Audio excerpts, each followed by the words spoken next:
buonasera a tutti. Allora, questa sera è un'altra puntata, diciamo così, tra gli episodi del Esplora, tra virgolette, i dintorni di casa tua. È domenica, fa caldo e anche oggi non ho avuto tempo di organizzare uscite più lunghe e quindi mi sono recato all'oasi di Farfa, che è un'oasi, diciamo, a nord di Fiano Romano sul Tevere. È un posto molto interessante soprattutto per chi fa bird watching o fotografia naturalistica, perché è un'area umida concepita intorno al fiume Tevere. Peraltro in quest'area il Tevere si allarga, quindi fornisce un habitat ideale per flora, fauna acquatica, uccelli e così via. Ci sono delle casupole di osservazione, casette di osservazione. Devo dire però che era qualche anno che non venivo e l'ho trovato un po' in disuso quest'area, quindi i percorsi principali sono chiusi, però sono venuto qui oggi per vedere se riesco a trovare qualche immagine interessante, sempre al tramonto, quindi con una luce che mi possa aiutare nel comporre immagini decenti.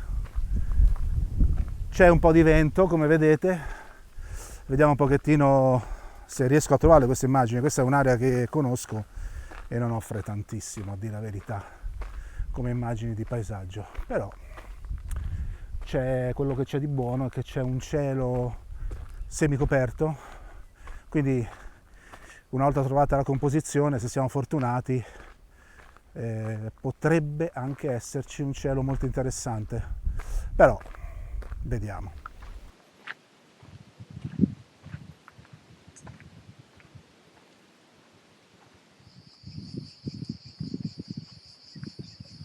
Allora, la prima immagine che mi ha colpito oggi è quell'ulivo là. Mi piace molto il modo in cui si separa dal resto dello sfondo, anche se sono colori non del tutto diversi, perché è un verde molto tenue rispetto un po' al beige dell'erba secca, non c'è un contrasto evidente e quindi qui dovrò essere io a riuscire in post-produzione a tirare fuori, a separare l'albero rispetto al resto. Probabilmente dovrò anche eliminare il cavo elettrico. Comunque vediamo un po'. Penso che lo metterò su un terzo o a destra o a sinistra in alto e niente, vediamo un pochettino come viene questa foto.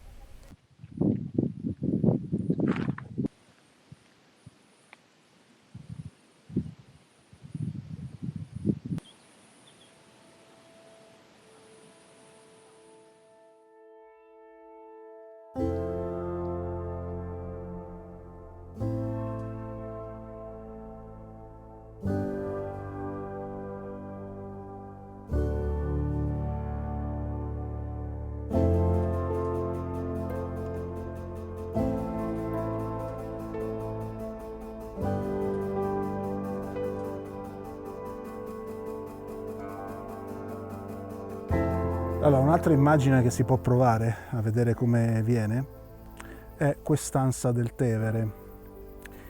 Lasciando perdere il paese lì sopra, che dovrebbe essere Farfa, ma potrei sbagliarmi, praticamente prendere solamente, diciamo così, la parte boschiva e anche un pezzo di rocce che si vedono e l'ansa del fiume stesso. Certo, così non c'è molto interesse. La cosa funziona solamente se esce un po' di luce. In questo momento ci sono delle nuvole che stanno bloccando il sole. Uscendo un po' di luce e creando un pochettino di contrasto tra i vari alberi, potrebbe anche essere un'immagine che, lavorandoci sopra, potrebbe risultare anche piacevole. Qui adesso mi preparo, vedo un po' se il sole riuscirà ad uscire. Non so, non sono molto fiducioso.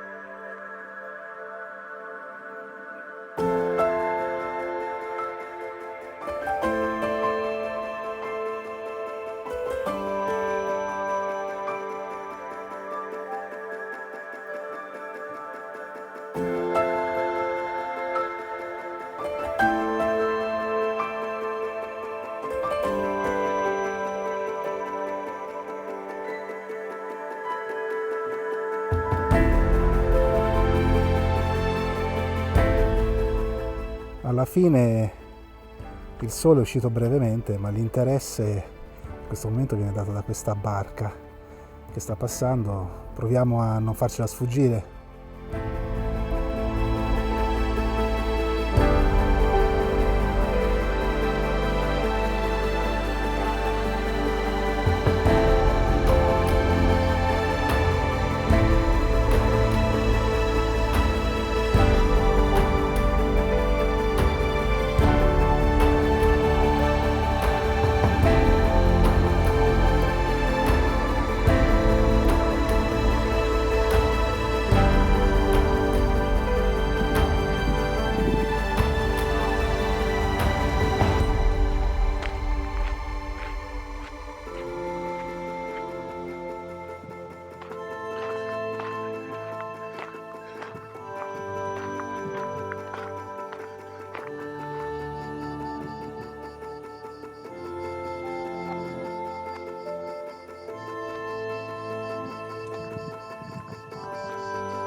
Allora, in questa composizione qui, che esattamente è uno di quei casi in cui so che c'è un'immagine ma devo lavorare un po' per trovarla, mi piacciono molto questi tronchi, diciamo così, questi paletti che sono stati messi in passato, probabilmente qui c'era un approdo, e mi piace come sono stati consumati dal tempo, le piante che ci crescono sopra, e quindi ho provato in tutti i modi a prenderla come linea che indicasse qualcos'altro, ma non sono riuscito a trovare una composizione adeguata, quindi ho pensato di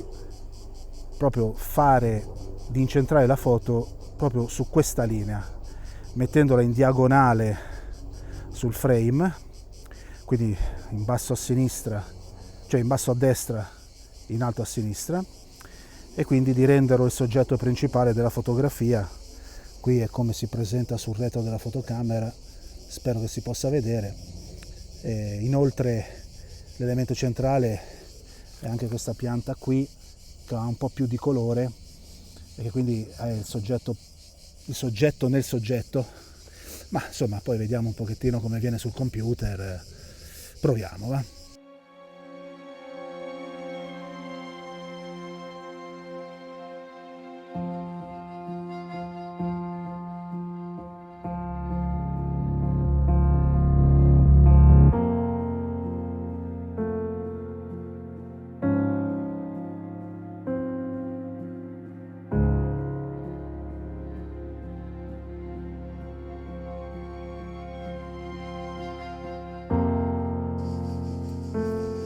Allora, la composizione che abbiamo qui è una composizione abbastanza semplice.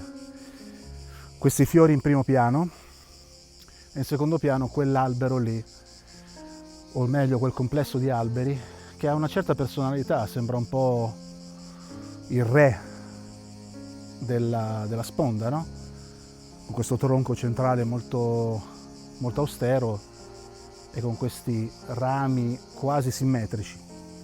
Sembra quasi un mantello, voglio dire.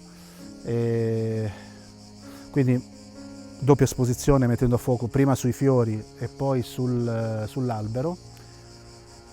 Ho provato anche a fare degli scatti ripetuti, quindi delle raffiche, perché essendomi dimenticato i filtri a casa, non li ho portati appositamente perché non pensavo di usarli, fare più foto a raffica si può provare a rendere l'acqua, diciamo così, un po' più piatta, senza queste ondine che danno molta distrazione.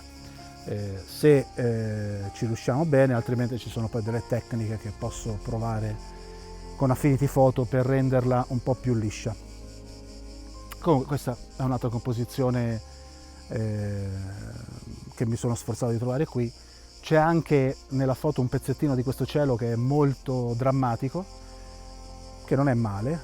Se si illuminasse durante il tramonto, il sole adesso è appena calato dietro questa collina, ma non è ancora tramontato, se si illuminassero queste nuvole al tramonto sarebbe una bella foto. Aspettiamo un po' e vediamo che succede.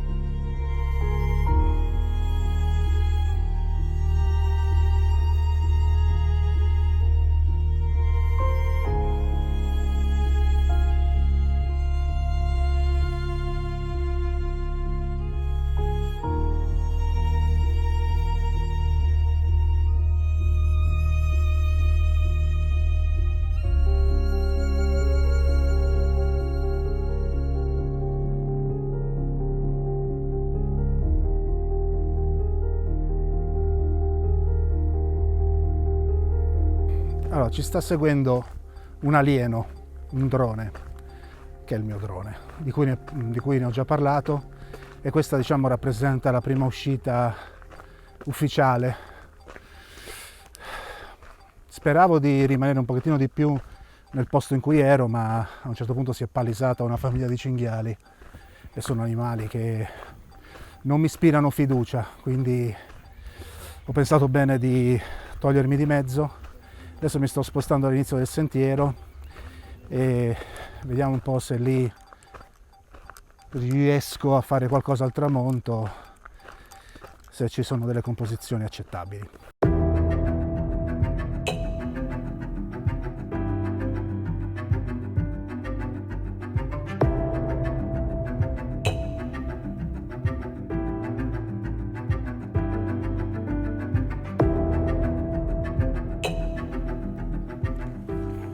Lo porto a spasso anche io come loro.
Allora, dopo la fuga dai cinghiali, mi sono rifugiato qui, trovando quel soggetto che è quel castello, che in realtà è il castello di Nazzano, probabilmente, aspettando che le nuvole dietro di lui si illuminassero con il colore del tramonto, cosa che sta più o meno succedendo. Chiaramente sto facendo un bracketing sull'esposizione, quindi un'esposizione normale per il castello e anche per la vegetazione che c'è sotto di lui, che però questo brucerà il cielo, e poi diciamo così, con le varie esposizioni del bracketing, che in questo caso con questa macchina ho impostato a un'esposizione ogni uno stop e un terzo, riprendere diciamo così, con la corretta esposizione il cielo per poi unirle in post produzione. Ho anche fatto delle foto con il mio cellulare da quella parte lì, che comunque ha dei colori molto interessanti. Vediamo come vengono. Vorrei proporre anche queste foto col cellulare, magari non sono male. Ho anche fatto una dronata facendo un pochettino di riprese, vediamo un pochettino come vengono. Se sono venute bene le avrete già viste nel video.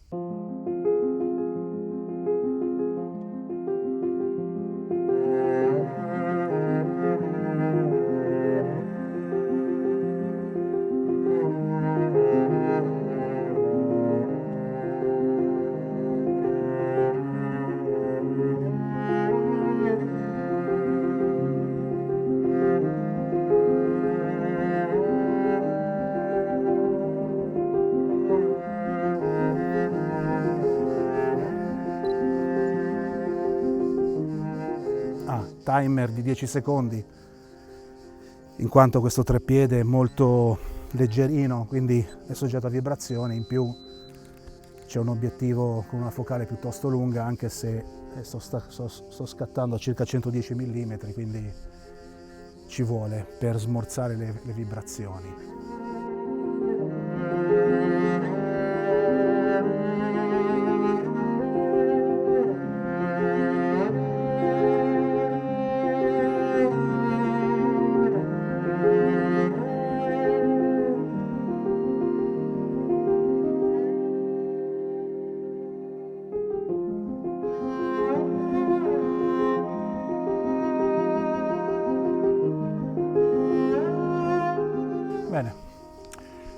anche questa giornata è finita, siamo qualche minuto oltre il tramonto, diciamo che non c'era più colore, quindi tutto quello che potevamo sfruttare l'abbiamo sfruttato. Ho poi fatto un'ultima composizione che è quella che avevo fatto col cellulare, però ho voluto farla anche con la macchina fotografica a mano libera, con l'obiettivo lungo che avevo perché non avevo tempo di cambiarlo così. Ho usato il drone, ho fatto un primo approccio, a dire la verità l'ho preso già da un po', però avevo bisogno di impraticharmi un pochino, non è che sia proprio un asso del volo, però vediamo le prossime volte. Scusate, mi si è scaricata la batteria della videocamera. Dicevo, ho usato il drone, nel video precedente vi ho spiegato perché l'ho preso e a cosa mi servirà. Comunque sicuramente avrò bisogno di impraticarmi un pochino nelle prossime uscite o dove si potrà utilizzare. Se vi piace quello che faccio, iscrivetevi al canale e datemi anche dei suggerimenti su come migliorare. Quindi vi auguro buona serata, ci vediamo la prossima volta.